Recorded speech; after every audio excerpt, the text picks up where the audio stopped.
They call it the Remembrance period, but actually there's no remembrance going on at all.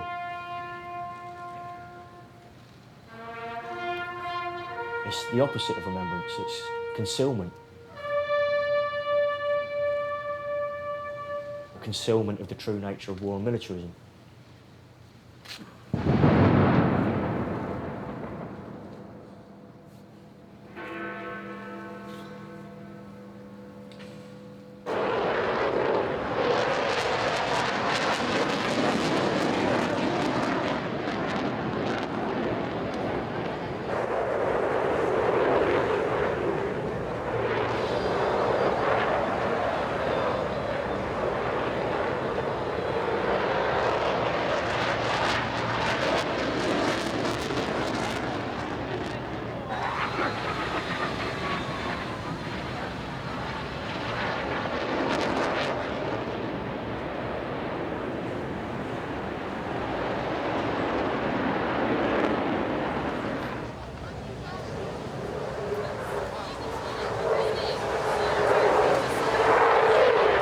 There was a quote by the former head of army recruitment. It was something, I'm like paraphrasing it, but it said, it starts with a 7-year-old boy seeing a military parachutist at an air show or something, and from then it sparks his imagination basically, and from then it's drip, drip, drip through the media.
It's evil, really, and it's immoral, I think, really, what they're doing.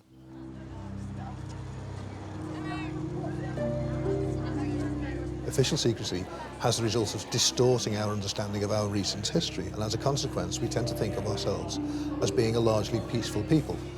This is actually the opposite of the truth. Whilst I was over there, I attacked civilians in their homes and took away their men to be tortured in prison. When it's stated, as it was by David Cameron in September 2014, just before we went to war in Iraq for the 4th time. We are a peaceful people. We do not seek out confrontation. Nobody contradicted him. Nobody laughed, if you like, because they don't realise the extent to which the British are permanently at war. I used to wear this hat as a soldier. It used to have great significance to me.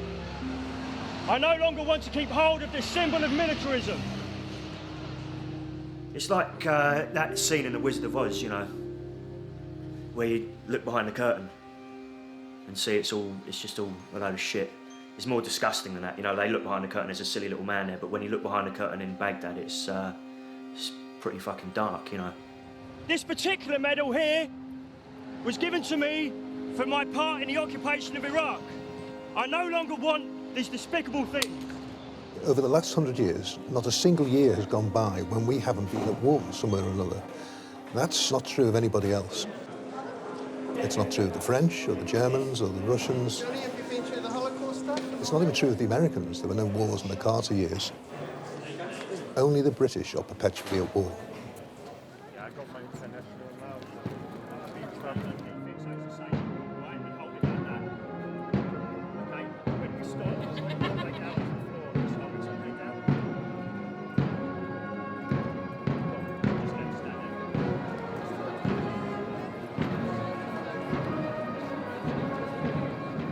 I remember very well in the 1930s on our street in North London, when 11 o'clock came on the 11th, everything stopped. Buses stopped, trams stopped, everything stopped. People on the pavement just stood there, lorries on the road, cars, everything stopped still.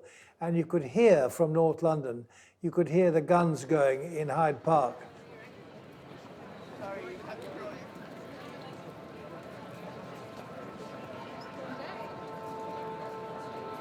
I think the first thought that comes to mind, because of this association with Remembrance and the British Legion and poppies, is the First World War and worthless suffering and death.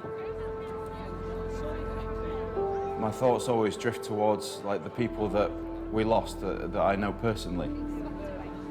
And then it kind of expands from there really into the people in the military and then the civilians and the other people that suffer as a result of conflict.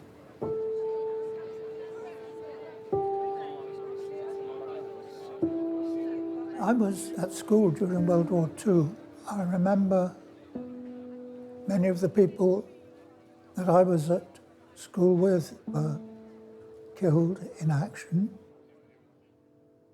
So that's one of the things that I remember on Remembrance Sunday. A friend of mine who worked in Iraq with the Christian peacemaker teams, Tom Fox, was murdered. His body was just left there in the street. He was devoted to peace, to reconciliation. It's so sad that he was the one that was murdered. So I remember him too.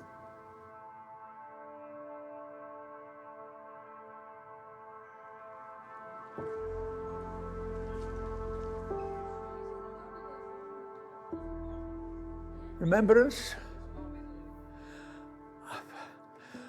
When Lutjens Cenotaph was opened, 1921 was it, the people who'd served in the First World War came down with the banner, "Never again, never again."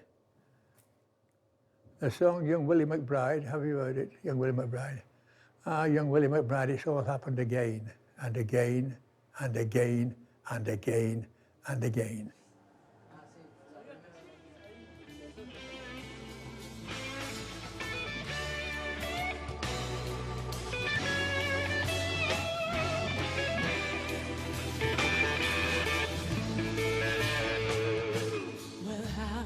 Do you do, young Willie McBride? Do you mind if I sit here down by your graveside and rest for a while beneath the walls?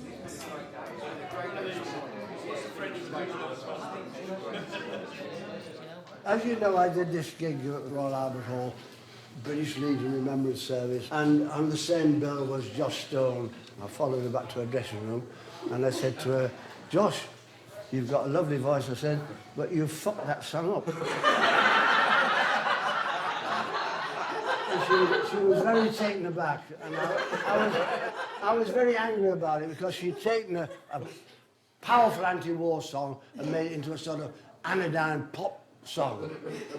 So I'll sing you Green Fields of France as she should have done it, right?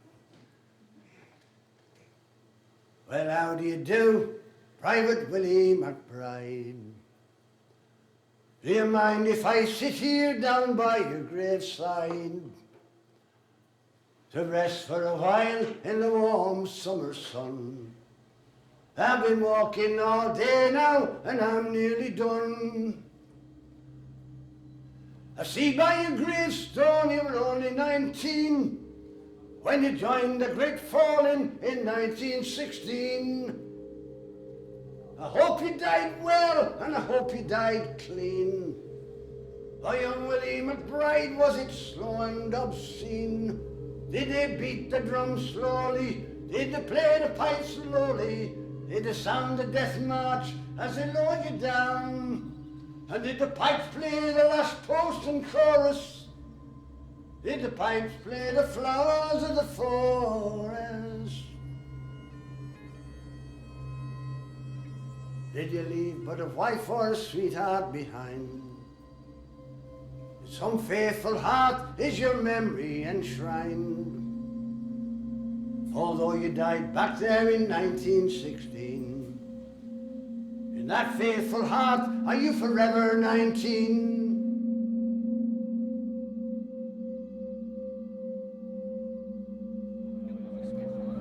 My dad died in 1980, and at the Christmas before he died, I finally got him to tell me why he didn't wear his medals.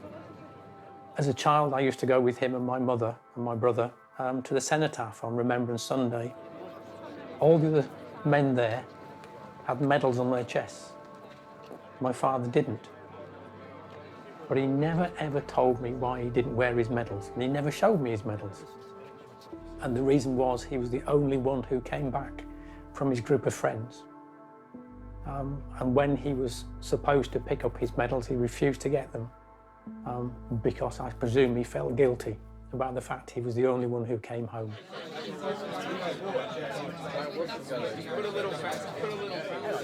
Ben, nice to meet you. How are you? Good to meet you.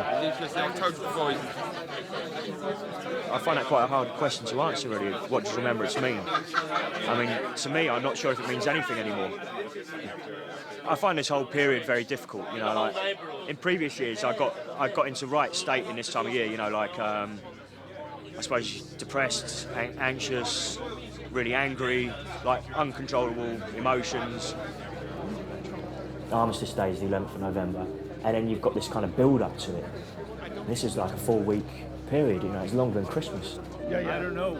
Yeah, I think Sort of started in October with all the adverts on the TV, adverts on the tubes, adverts on the billboards. And it really used to, well, it still does, piss me off.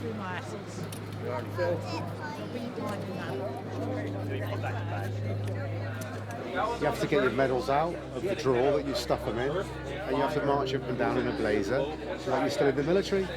So you're still sort of giving off that persona of the indoctrination that they've put into you. And also, civilians are told how to remember. You will wear a poppy, you will stand in silence, you will be deferential to the veteran. I don't need to be told by the state, this is the time we remember this for 2 minutes, when, you know, myself and other people will remember this every fucking day.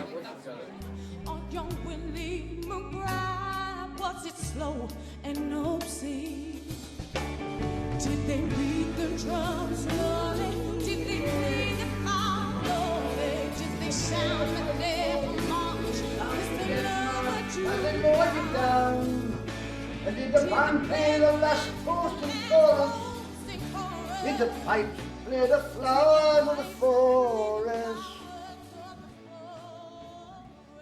Now, Willie McBride, I can't help wondering why. Do those who lie here really know why they died? Did they believe when they answered the call? Did they really believe that this war would end wars? For the sorrow, the suffering, the glory, the pain, the killing and dying, it's all been in vain. For young Willie McBride, it's all happened again, and again, and again, and again, and again.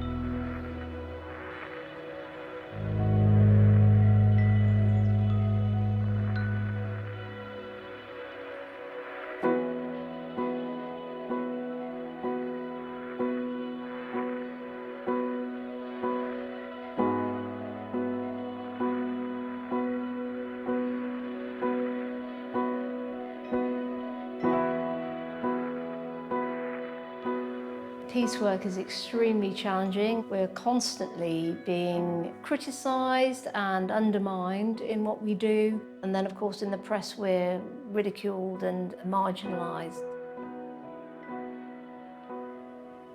Everyone emphasises the discipline and everything that's brought with military ethos. She said, I just did a dance project with my class. She was teaching last year, and that taught them all to step in time, to move together. It's absolutely not just in the military that you can learn those things. I just thought that was a lovely image. In 2007, 2008, some young Quakers were saying, Help for Heroes are fundraising in our school, and we don't know how to respond and engage. We feel sad that the number of casualties, terrible casualties from Afghanistan. We feel sad for them, but there's something that's really pro-military about the way they're doing it. Before the next meeting and then... So I did a bit of research and then I tasked Sam with it. Let's take a practical example of Izzy talking, and she's got this mum, and this mum is saying, these are weapons, they're like a tool like no other. When kids have been shown guns and had a chance to mess around with them and play with them and run about, the phrase, they are machines or tools like any other. Now what we need... She's being told that by the school. Now what we need there is a piece to say, no they're not.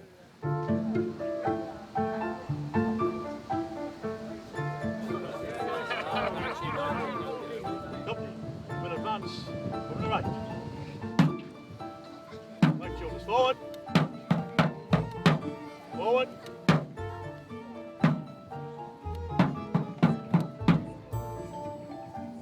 Company volley. Make ready. Present. Fire. Fire! This is an afternoon out with Grandad. There's nothing in the magazine. Part of their education. It's very good for them to have contact with the youngsters so they can see firsthand and, perhaps make up their own minds about what they think about it. I don't think it's for us to tell them.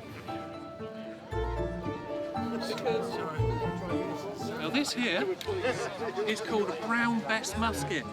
I put a bit of powder in there, and that there is called a lock, which is your lock mechanism, which makes it go bang, okay? So, do you know what happens when a piece of flint hits a piece of metal? Just watch that hit that. 3, 2, 1. Yeah, did you see the spark? Right, hopefully that spark hits that powder, lights the gunpowder at the bottom of the barrel, and the gun goes bang. Why do you need it? Why do I need it? We have them so we can show people like you what the soldiers had and what they wore and what they looked like 200 years ago. So instead of reading about history in your books, you get to come to somewhere like this and you find out about history from talking to people like me.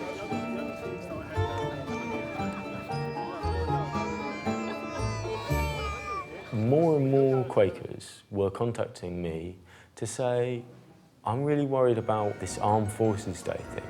I'm really worried about visits by the military to my daughter's school.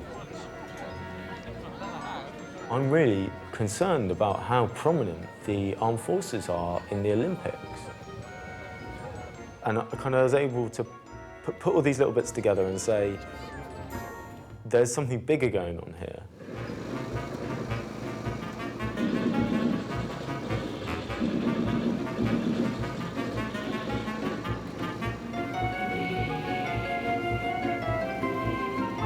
We saw this different instance of militarisation happening around the country. We went to Forces Watch and we said, listen, all this stuff's happening. There's got to be some kind of strategy behind it. Can we, freedom of information request it, ask a parliamentary question? And they said, you don't need to, it's online. And that's when we found out about the national recognition of our Armed Forces report.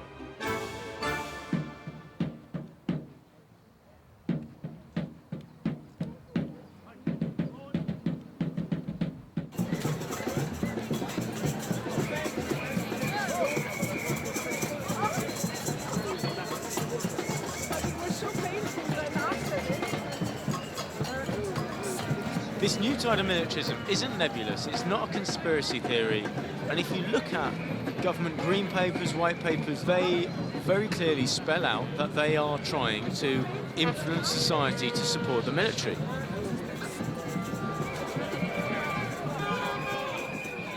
What really shocked me when I started reading these documents was how brazen they were about it, and how brazen they were about prioritising the interests of the armed forces, getting recruits, getting the public to fund the armed forces, over pretty much anything else. If you think about what it takes for war to happen, you've got to have the whole of society supporting the government, the military, and the arms companies. Hi, I'm Matt Florence, and in today's video we're going to be going over the New Tide of Militarism pamphlet by Sam Walton. Let's go. Central to the ideas of this pamphlet is the Clausewitzian Trinity, based on the theories of von Clausewitz, the military genius. Now, what is the Clausewitzian Trinity? War is used as a tool by the government to achieve their political aims, and to do this they need the support of the public. So we have the military, the government, and the public as a triangle, and without one, the rest couldn't function. Von Clausewitz is as relevant today as he was 200 years ago. The government needs to find very creative ways of using the institutions in society to get people on their side. 3, 2, 1,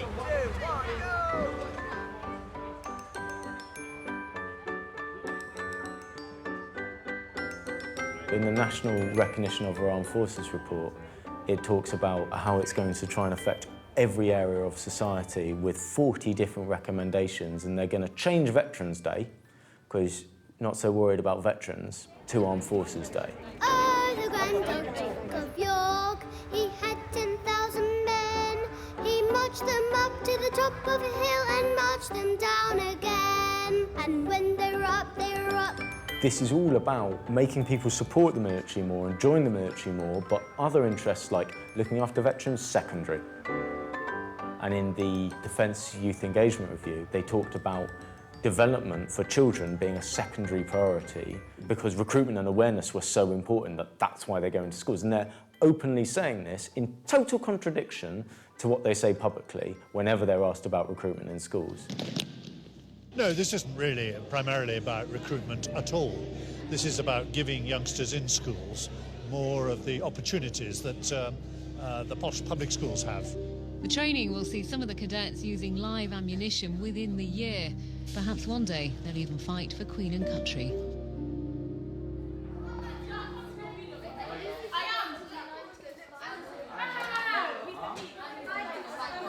The kind of school I went to didn't have any military involvement. The biggest comprehensive school in Wales that Gareth Bale went to, by the way, we didn't have military involvement, and that's changing now, and it needs to be talked about. You go and talk to your mother, okay? So now it's getting serious.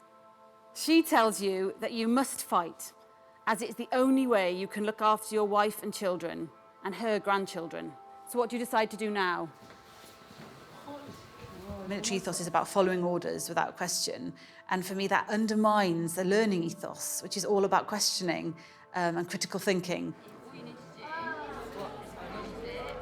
So when you're practice flying, remember the string is on this side, so you'll be up in the sky like that. So if you write a message, you've got to put like this. Schools are often looking for a source of ethos, and it so happens that this ethos comes with quite a lot of money behind it. So it will come with extracurricular activities like cadets or organisations like Commando Joes, who the government has paid for or subsidised, who can come and run activities for young people. Remember, drop the arm, yell one. Eyes, front. Making it about fun and fitness is quite duplicitous because actually, you know, the military is the one institution underpinned by the ultimate threat of taking life, of killing. When you fund fun activities for young people, they will have fun, they will be with each other, and they will benefit from that. But that doesn't have to be under the umbrella of a military ethos.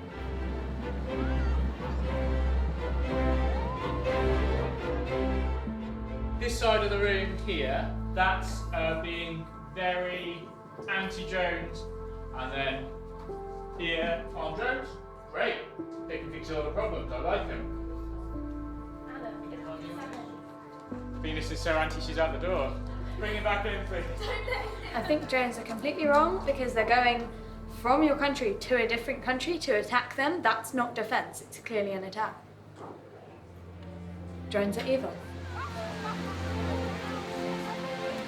Militarism has hard, concrete, measurable things. And culture is where it's hardest to challenge, but it does exist in our schools, in our media, in our everyday life, when the armed forces are woven through that so you don't notice, they don't stand out because they're just part of the fabric. It's a bit like the man who asked the fish, how's the water? And the fish says, what water? Because that culture, that militarism is just all around them.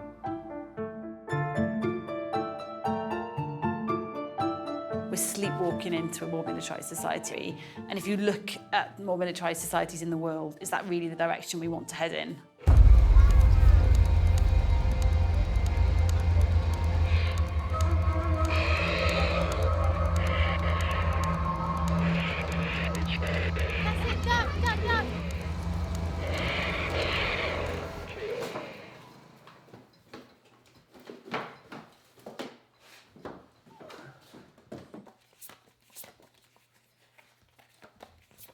Yeah, look, there's me I think I'm about, I don't know, 9 with this homemade machine gun. Anything I would find would become a weapon or an instrument of war somehow. So found some old binoculars, they became attached to me on a 24/7 basis. That's me at my granddad's house in the Isle of Wight, armed full of pistols. I remember telling my mum when I was very young to stop buying me colourful clothes or anything with pictures on. I just wanted plain green or just, at the minimum, plain colours, but preferably green.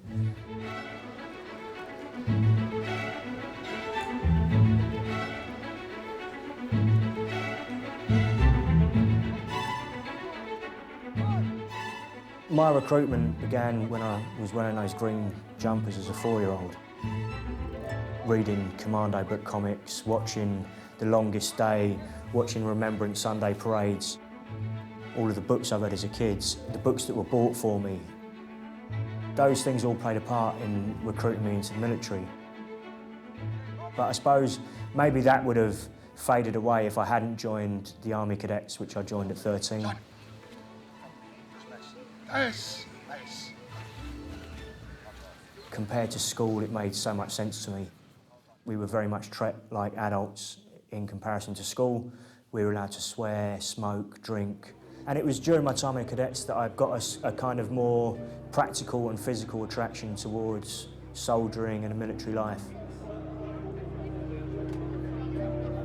I grew up in some ways almost despising modern society. It felt superficial, pointless. You know, even when I was at school, I had trouble identifying with my peer group. They just seemed like frivolous. And this felt like something real and purposeful and worthwhile.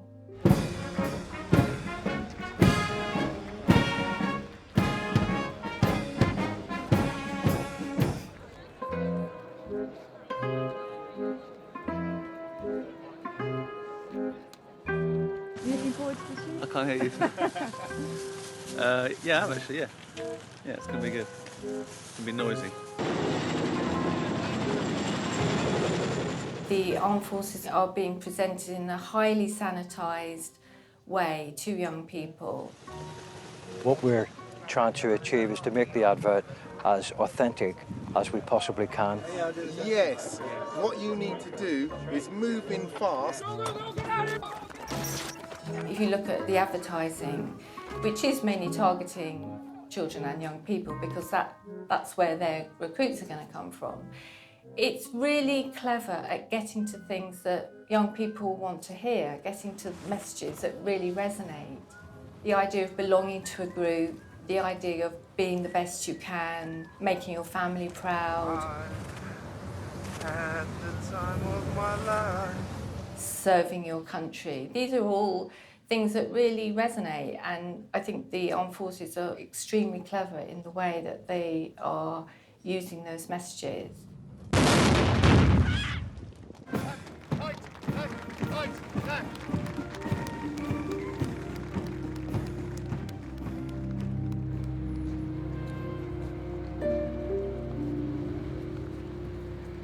By encouraging people to join the army at 16, you're actually encouraging people to leave full-time education at the earliest opportunity, at which point there's a 1 in 3 chance of those young people dropping out. At that point, they're not in education because they've left education early, they're not in employment anymore, and by joining the army at such a young age, they're now at high risk of long-term unemployment. The notion that if you're poor, you are not in education, employment or training. If you're poor, you're unemployed, and the army is saving you from unemployment, that's not true anymore.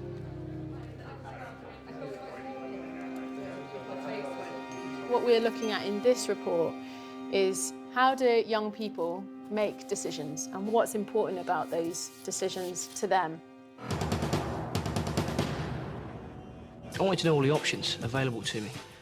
A lot of these kids seem to end up being pointed towards the teeth arms to close with and kill the enemy. That's what they're for. And we should not dress that up as anything else. It's just dishonest. They don't have someone there who's got PTSD like I have, or who's been poisoned with larium like I have, or who's suffered sexual abuse or violence or bullying. So it's clearly not a balanced, even-handed assessment of what training and joining and signing up involves. The way that the armed forces recruit is targeted and actually exacerbates those decision-making biases young people of that age might already have. We got PlayStations, we got videos, DVDs, you know, everything that anybody would have in their bedroom. Weekends more or less your own. The things that are important to them are different. Apart from if you're on duty or during training. The social and emotional rewards become more important than the more cognitive, rational, longer-term decision-making. Don't join the army. Don't what? Don't stand on my own 2 feet. Don't realise I can do more than I thought. More than you thought. Don't become a better me. In the UK, recruiters don't have to meet the parents at any point. And the reason they were concerned about this is because it was actually saying, go to your mum or your dad and put a bit of pressure on them and kind of guilt trip them into letting you join the army. We cunningly bought the URL, don't join the army. Yeah, did you see that? And we did this whole brilliant, in exactly, we got the same font, everything. Just don't join the army. .com or something. And did look like don't join the army, don't be sexually abused, don't get PTSD.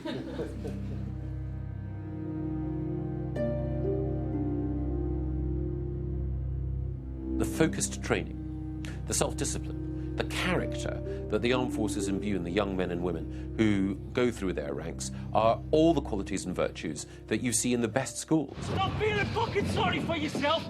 Get a grip of your shit carcass and get up this fucking hill. As I was walking with all my bags and stuff to the camp gates, this Land Rover come up beside me, and he must have been going up and down the road, you know, picking up people that he could see was going to camp. And he shouted out, "Are you going to camp?" And I said, "Oh, yeah, I'm going to camp." And he said, "Right, get in." He was sort of asking me questions like, "What's your name?" And I said, "Oh, Wayne." He goes, "I don't give a fuck about your first name. What's your second name?" And I remember thinking like, "Oh, okay." So I said, "Sharrocks." And he's like, "Right, where are you from, Sharrocks?" And I said, "Northern Ireland." He goes, "You don't sound very fucking Irish." So you're fucking very out. Starting to do my nutting. I just remember being really shocked at how we was being spoken to, actually. I wasn't used to being spoken to like a piece of muck, I guess. I don't know. You know, like at school you get spoken to like fairly all right, didn't you? But when people like swearing at you and, you know, stuff like that, it's quite intimidating for a 17-year-old. I didn't really know how to deal with it. Seriously, I asked you to do one fucking thing, and it was do that fucking list on the board. You're in this constant stress of people trying to break you all the time and constantly putting you under stress all the time. The military wants you to close down the front of your brain, which is the thinking part, the bit that asks questions, and to activate the back of your brain, which is the oldest part of your brain, which is the fight or flight mechanism. Right now, you've got me fucking virgin! Over a 6-month period, we went through a brutal and life-changing, brain-changing indoctrination process. They want brains that respond immediately to orders. Advance! Without filtering through is this the right thing to do? Is this the wrong thing to do? Does this suit me? That needs to be cut off. And after 6 months, we could do this for ages, for like an hour. Just stood like this, or sat, whatever you want to call it. And then to check that the training was sinking in and that we would follow orders without question, they would say things like tongues. We'd put our hands down and stick our tongues out, and then a screw would go along and pinch everyone's tongue with their thumbnail. And then they'd shout, chins, and we'd all stick our chins out obediently and get punched in the jaw. And that was a check to make sure that the training had sunk in and that we'd follow orders without question. This was the last time Private Gavin Williams was seen alive, walking into a medical centre but coming out on a stretcher. That morning he'd been subjected to what's known in the military as a beasting.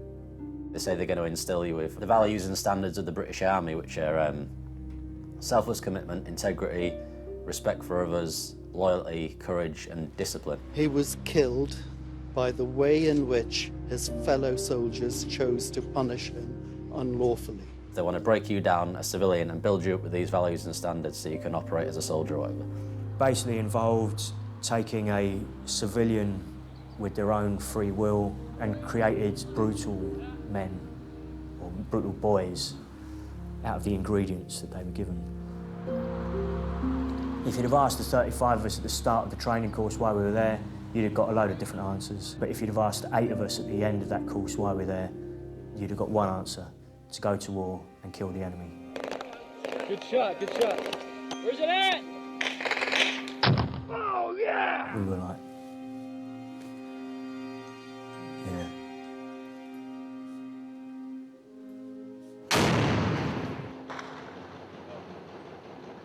I'd have been 13 or 14, watching this documentary news piece on the Iraq War. I remember thinking then that these terrorists were evil and that I could do something about it. And that I definitely need to join this thing and make a difference and, you know, do good. But the way in my head to do good then was to kill these people.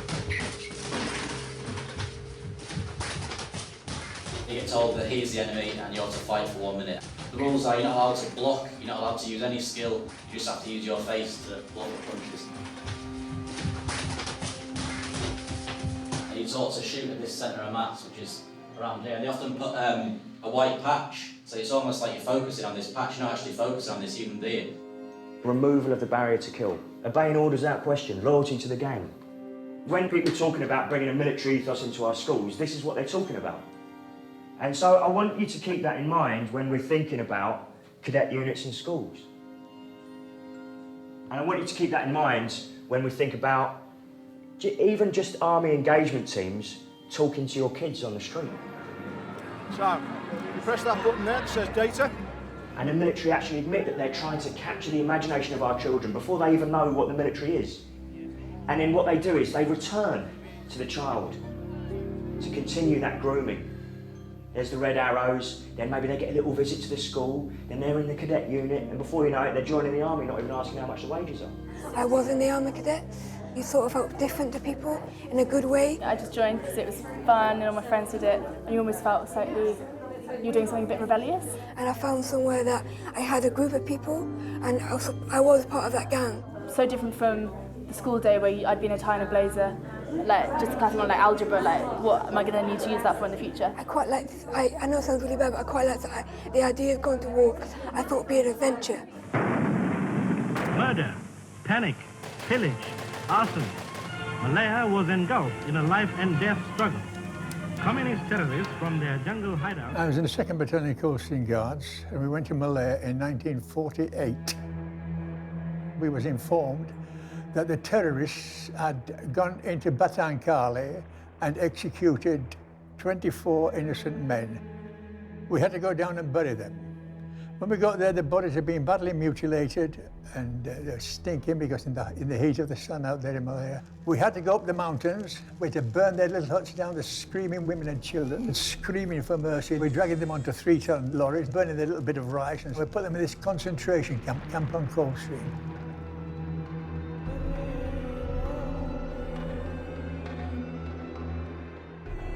Some years later, I found out that the 2nd Battalion of the Scots Guards had gone down there, separated the men from their families, women and children, and executed the 24 men in cold blood and mutilated the bodies.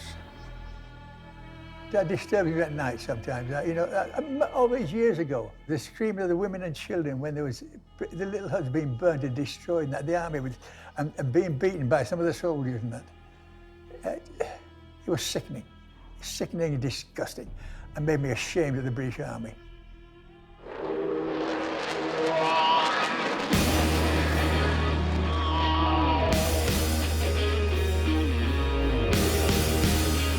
What do we bring into these countries? You know, we talk about civilization and we talk about this and that, but what all we bring in is bloody corruption. This was the height of the Vietnam War. They said, you're going to go to northeast Thailand and build this airfield. And you started to see what terrible conditions people live in. When you went down to this place where the Americans were, which was a much bigger town, that was full of girly bars and all this sort of stuff. And I said to them, why is this happening? And they said, well, we're poor people. If you've got 2 daughters, you can probably look after them. But 3rd daughter, she goes to prostitution because we can't keep them. We could have got rid of stuff like that, you know, like those conditions, but we were making no effort to do that.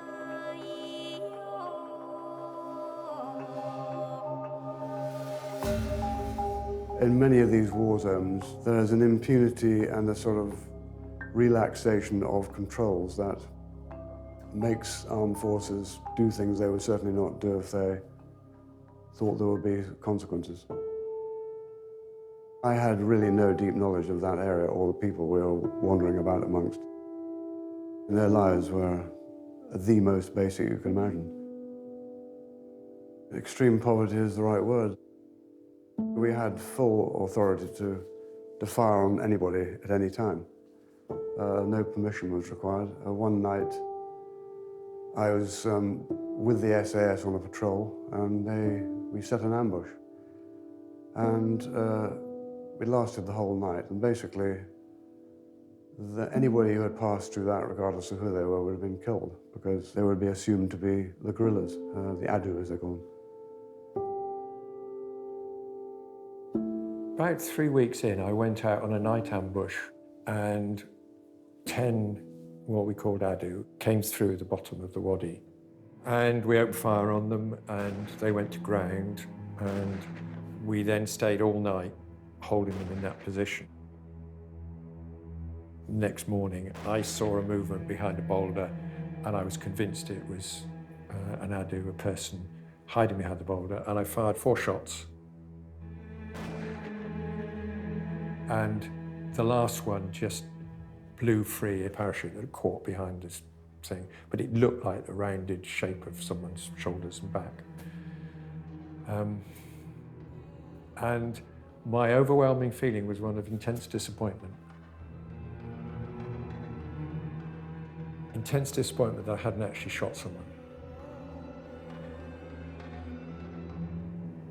A couple of days later, I thought to myself, this is not the way to conduct war, or anyone to conduct themselves at all, to have, you know, a sort of legalized murder, basically, when we have no idea who it is we're going to be shooting.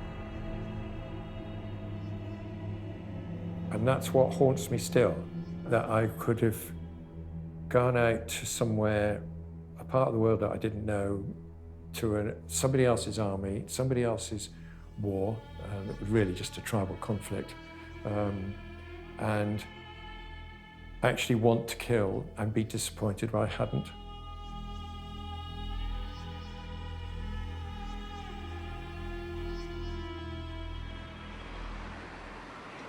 remember spending 6 months in Ireland as a lead scout, waiting for that chance, you know, that someone would pop up in front of me with a rifle in their hand, which would give me the opportunity to kill them.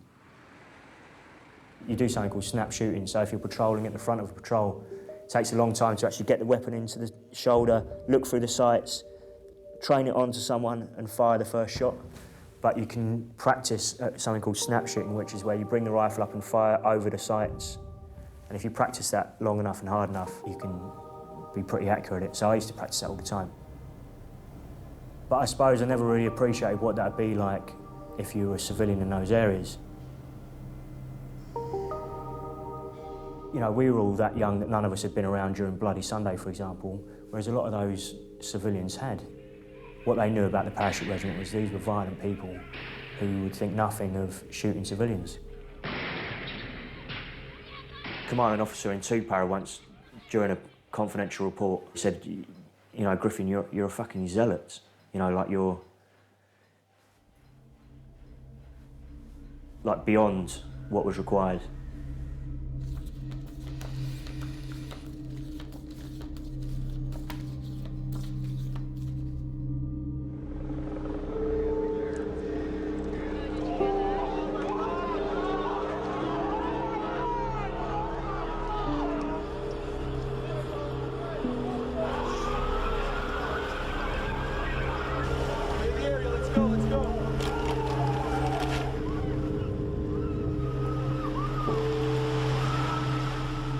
Everything changed after 9/11, really. There was a before 9/11, there was an after 9/11. I suspect, I don't know, but I strongly suspect that in Downing Street, a kind of gloves-off decision was being taken. It wouldn't be recorded, it wouldn't be minuted in any way, but that's what it seems to me happened during that first week of January 2002.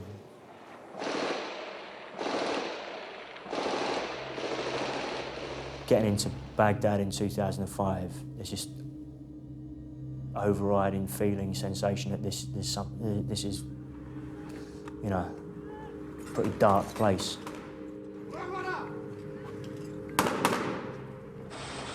Getting off a helicopter in Baghdad, and my mate was getting on. I remember he laughed at me, like a sort of knowing, you're going to enjoy this, you know, as in, you wait till you see what's going on out here, you know. And it was something else.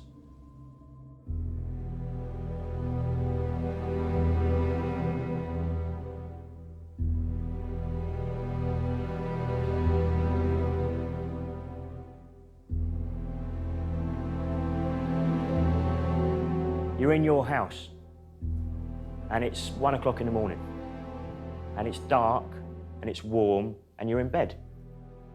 And whilst you're sound asleep, 20 men with body armour and helmets and rifles and shotguns,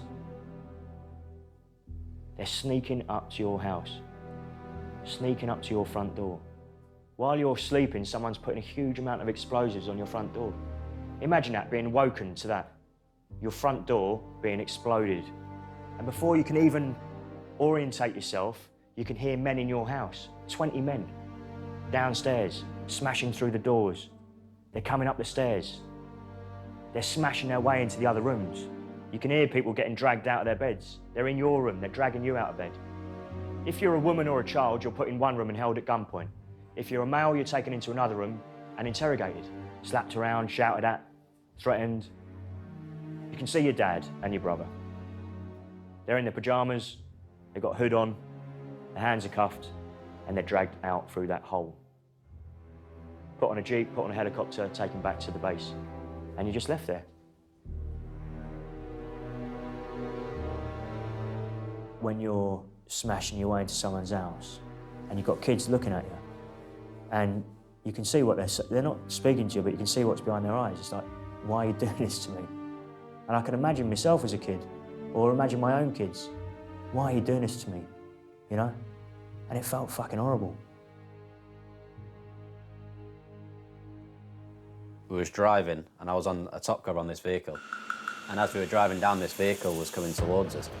I decided to fire out a warning shot. It just pinged off the road, and it was still coming towards us. You're thinking suicide bomber, And also in the vehicle, I had the B Company OC, which was like a high-value target. So I decided to shoot into this vehicle. You saw the rounds go up the windscreen, and this vehicle just sheared off the road. As I looked into this vehicle on the way past, it wasn't like enemy or anything. It was basically like a family with loads of stuff in the car. And then but anyway, nothing was ever said about this. But that was, I think, the one time where I think I must have, got someone in that car. There's no way I can't have done another thing. And only recently I've really started thinking about it and feeling bad about it, actually. I explained this to someone the other day in an interview, and it was the first time that someone looked at me, actually, and they looked at me in such a way I felt terrible. And it's the first time I've really had time to think about it, really.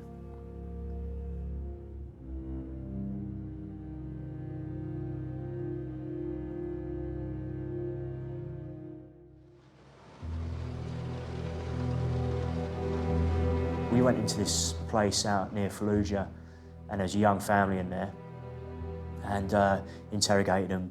And it turned out that they weren't who we were looking for a start, so they weren't on our list. And also, they had bona fide reason for being there. They'd fled Fallujah to get away from the fighting. Their uncle had given them this farm. The young family didn't want anything to do with the war, he just wanted to get on with his life. And the guy in charge of us on the night said, oh, well, that sounds good enough to me. We're going to leave you here. And I was listening to this on the radio, I think, this is great. Someone's made a decent decision. And then it turned out that our commander had been taken next door into the American house and told, if we tell you to bring someone in, you fucking bring them in. And the next night they sent the other half of our unit to capture the same people. Now you're thinking, this is like this machine that's causing all this destruction to people, and it doesn't matter what you do, say or think, this ain't stopping.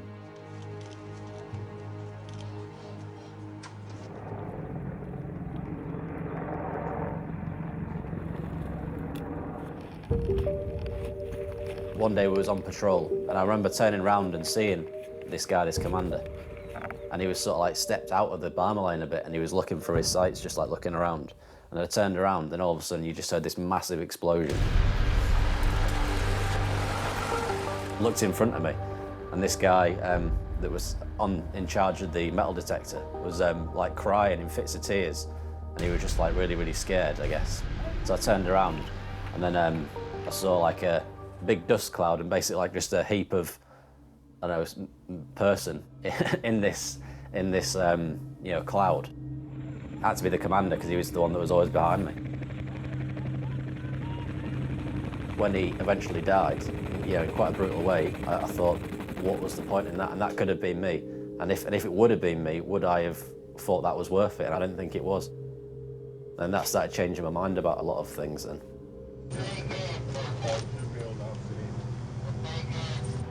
Our CO came out to see us, and he said that he was worried that we were becoming the secret police of Baghdad. Up to that point, I don't know what I was thinking. I don't know, I was just in a state of, I suppose, in a state of shock almost, like, what's this all about? What am I doing here? Why are we doing this? I don't want to do this. And after that, it was, I can't do this anymore.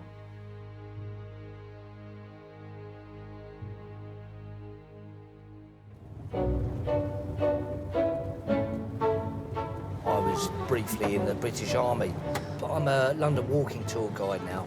I specifically do the bits of London that might be off the beaten track, if you like. The radical elements, if you like.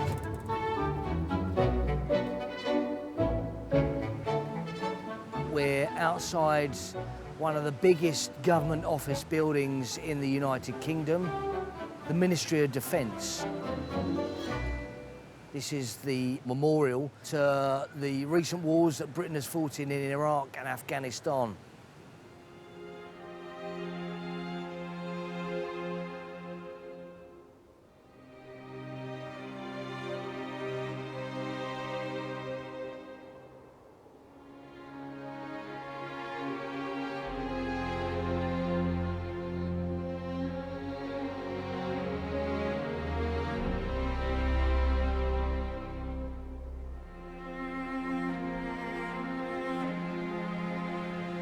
can I get away with it?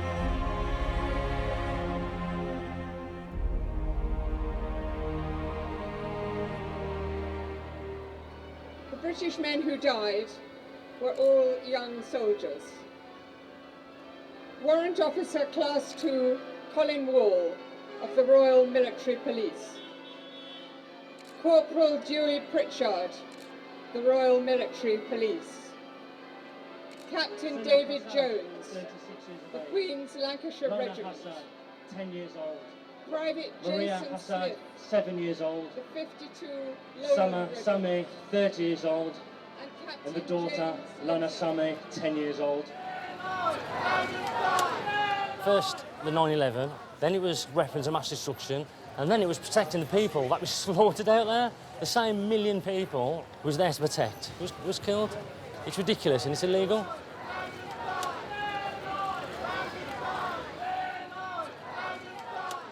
It was senseless. None of us needed to be in this position. Disagree with me, fine, but please stop saying I was lying or, you know, I had some sort of dishonest or underhand motive. I had the motives I explained. How can we believe him now when he lied before? Because the wars are so unpopular, government use the armed forces and they conflate the people we send to fight the wars, our armed forces, with the wars themselves. I know this course of action has produced deep divisions of opinion in our country. But I know also the British people will now be united in sending our armed forces our thoughts and prayers. They are the finest in the world, and their families and all of Britain can have great pride in them. People immediately think we're criticising armed forces personnel. We're not. We're criticising the wars they fight in and how the government is trying to influence our society.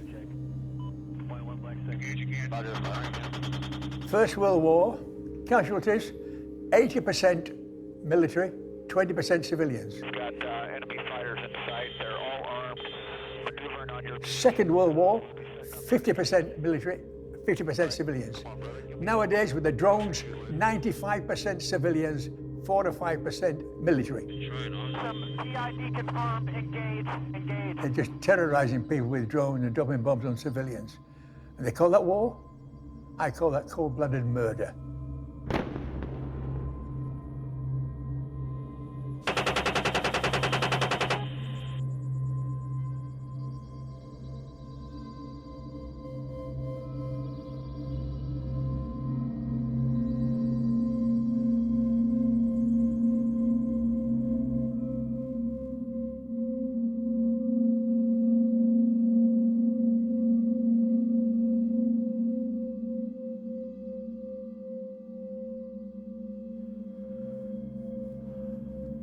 I suppose in many, you know, and I mean, it's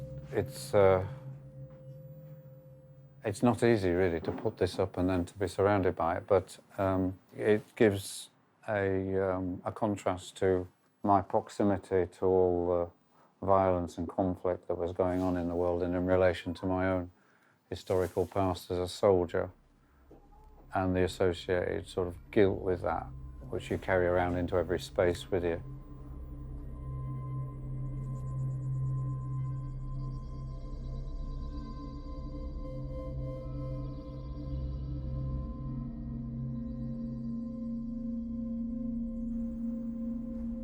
What have I left behind? What I've left behind is gone.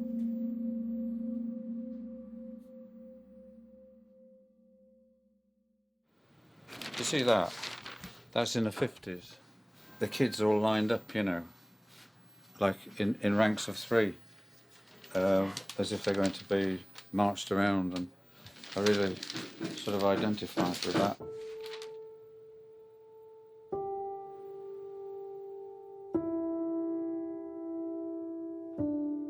You're taken out of education. You can never get that time back.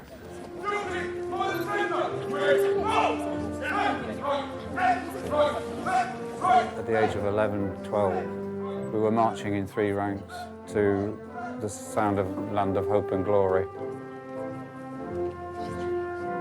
I was taken to the army by my mother at 14 and a half. I then was in a boys' army unit, age 14 and a half till 17 and a half.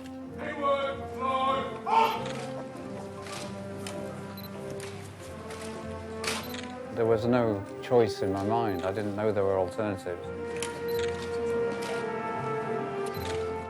You know, you're at a deficit the whole time. I remember when I left, actually. It said on my little red book, what is this man qualified to be? It said petrol pump attendant. You know, and I've been a sort of special forces soldier and then second in command of the anti-terrorist team.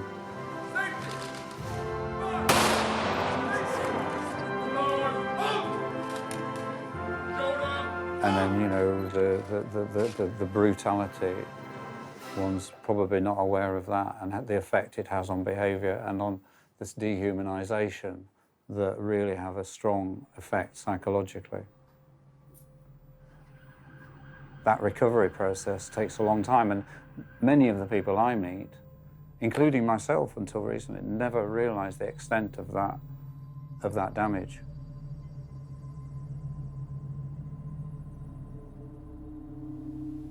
A car backfiring can instantly be a sniper's bullet coming in your direction. So you can, for no reason at all, you can suddenly find yourself cowering behind a wall or trying to work out where that noise came from and is it a threat? My family, I hid from them for 10 years because my symptoms were traumatic, they were difficult. Nightmares, screaming, being irritable and short-tempered. I want to protect my family from this, so I stayed away from them.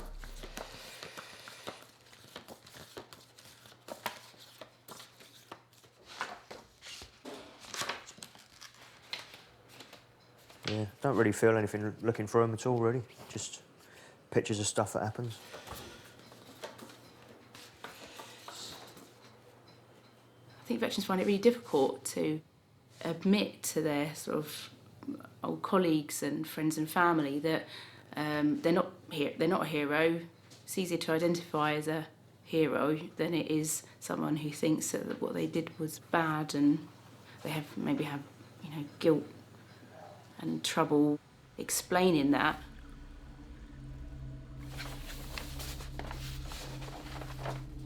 Someone in front of me stepped on an IED and the blast sort of got me from shoulders up to head. Because I was wearing these protective goggles, it stopped me going blind, otherwise my eyes would have been taken out basically by the shrapnel.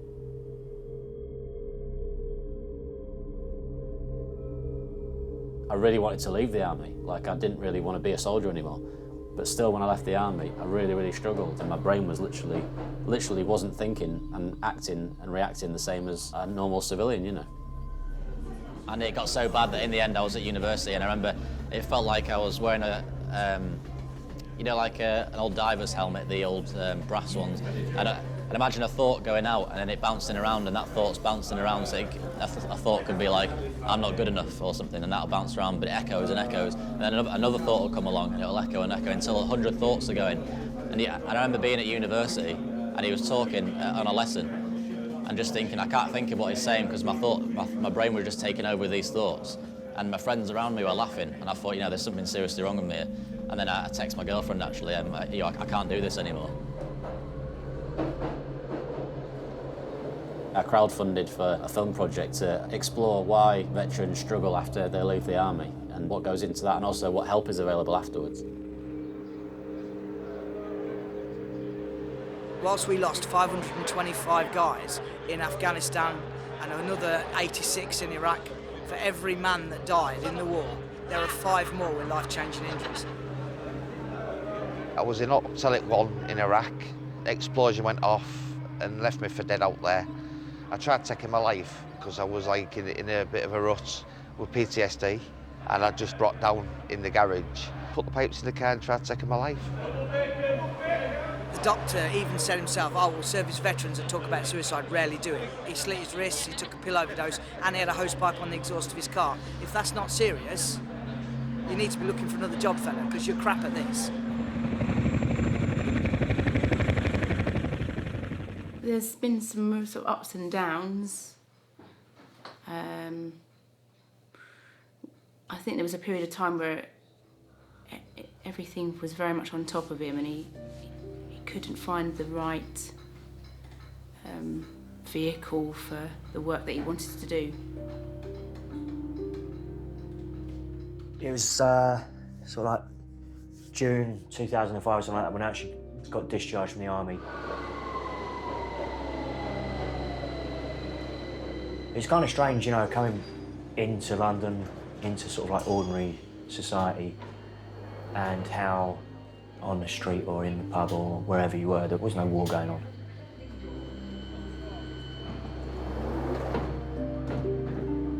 You know, it's like business as usual, you know, life as usual. And what information was coming out was completely at odds with my own experience. You know, what the politicians were saying, what the generals were saying, none of it was consistent with my experience. It was all fucking lies.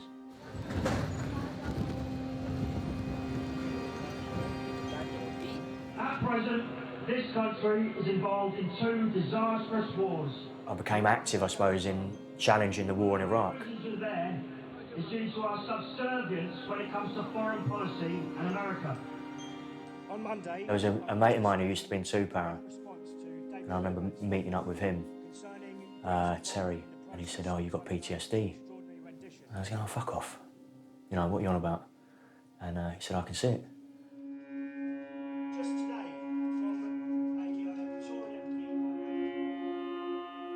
Ended up going to somewhere called Combat Stress, which is this military charity that looks after people with mental health conditions. It's set up after the First World War. I hated every minute of it. It was like being back in the military. But it was good because there was guys there who were anti-war. And that was the first time that I came to this realisation that there were other people who felt and thought the same as me or similar to me. And it wasn't long after that that I started to think about forming an anti-war veterans group in the UK. Our mission in Iraq is clear. We're advancing freedom in the broader Middle East. We are removing a source of violence and instability and laying the foundation of peace for our children and our grandchildren.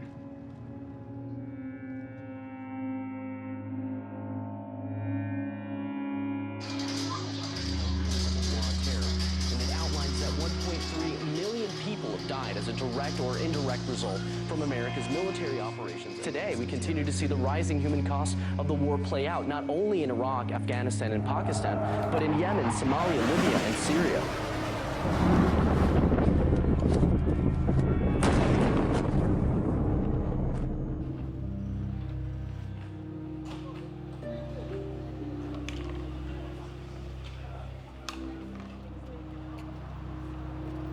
Use eye contact, you'll find people looking at you, that kind of stuff, and smile, you know.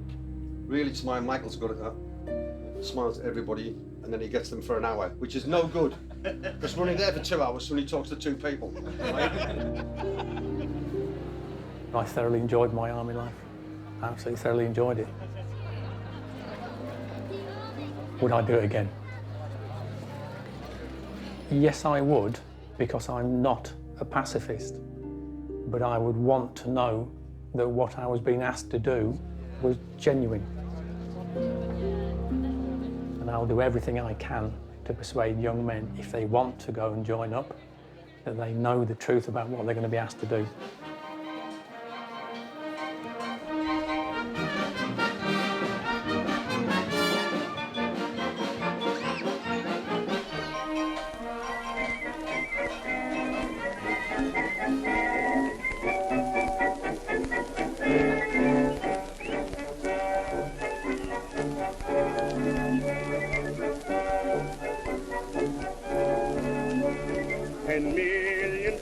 To the war have gone, who may never return again. 10 million mothers' hearts must break for the one who died in vain. Heads bowed down in sorrow in her lonely years, I heard a mother murmur through her tears, I didn't raise my boy to be a soldier, I brought him up to be my pride and joy, who dared to place a musket on his shoulder, to shoot some other mother's darling boy. no war today if mothers all would say, I didn't raise my boy to be a soldier. I would defend the homeland, but I would not fight in a foreign war for a politician's idea of what is right to do. And to keep our arms industry in business, no, I would not do that.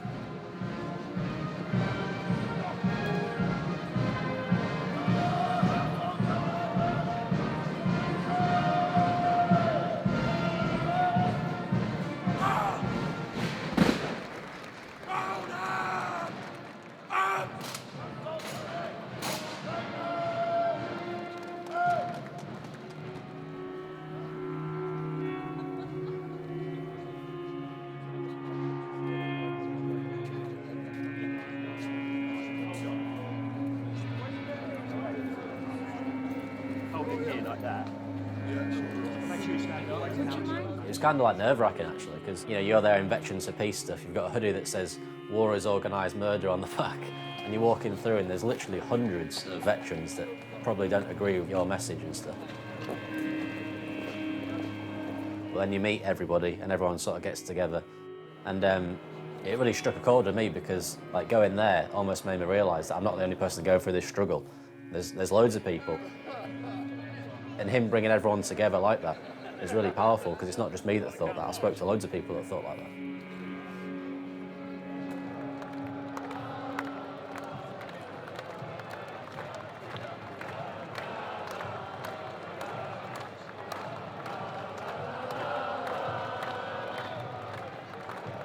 So you go there and then when we get there, you just bring it round and face it. Oh, sorry. Oh, yeah. Freedom of friendship. Relive those days.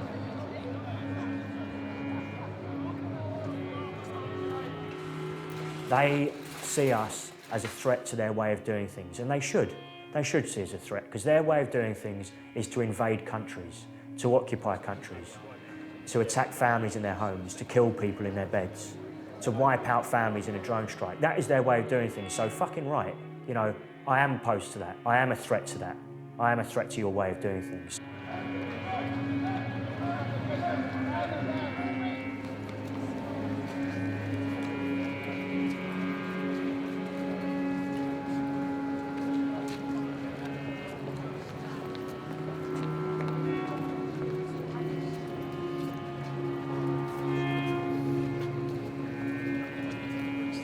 Never again is a true meaning of remembrance.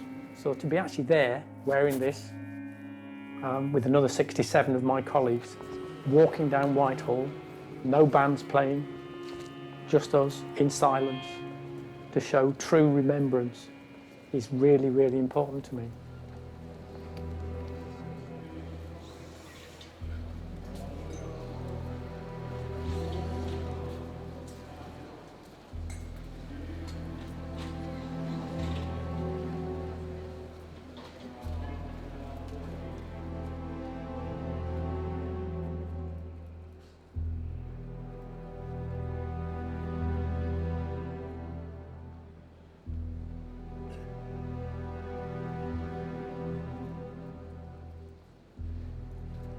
And I heard my friend cry as he fell to his knees, coughing blood as he screamed for his mother. And I fell by his side, and that's how we died, clinging like kids to each other. And I lay in the mud and the guts and the blood, and I wept as his body grew colder. And I called for my mother, but she never came, though it wasn't my fault and I wasn't to blame. And the day not half over and 10,000 slain. And now there's nobody even remembers our names. And that's how it is for a soldier.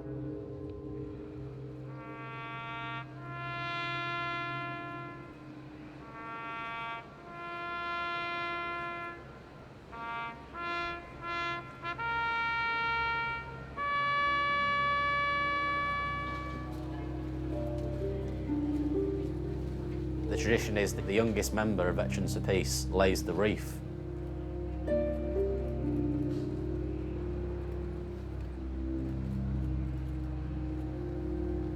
It was a really surreal experience because it was kind of like, you know, coming out and saying, this is what I believe in, you know.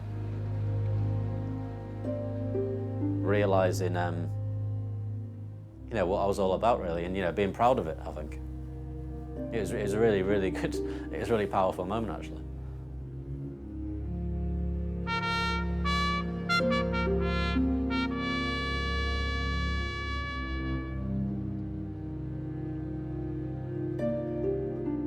Does it matter?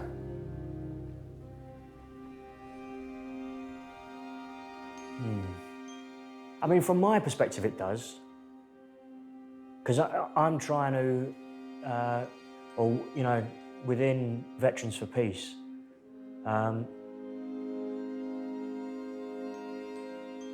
we think things could be a whole lot better.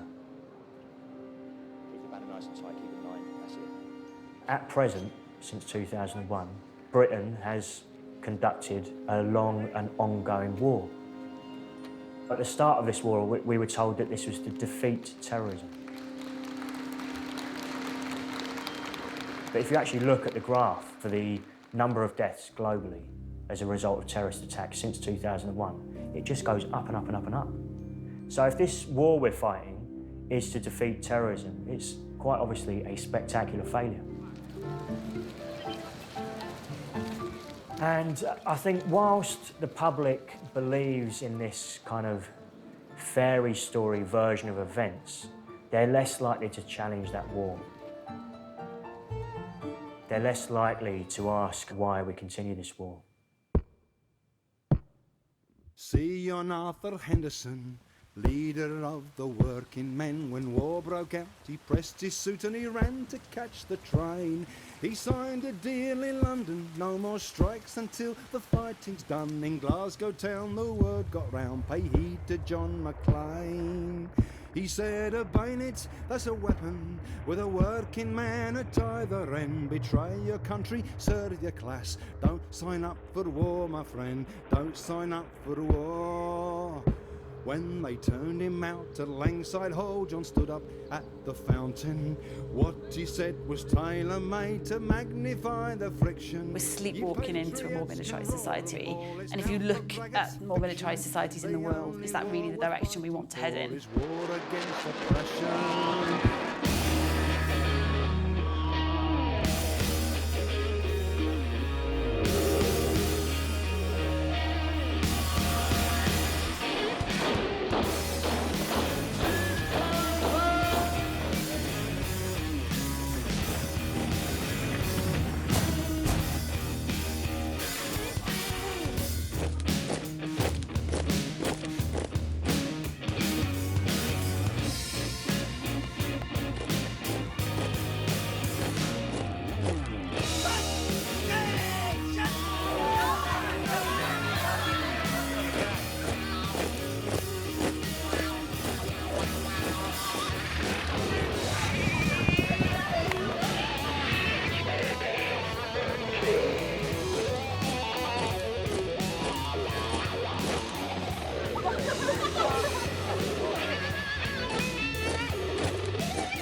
They may expect a rain of ruin from the air, the like of which has never been seen on this earth.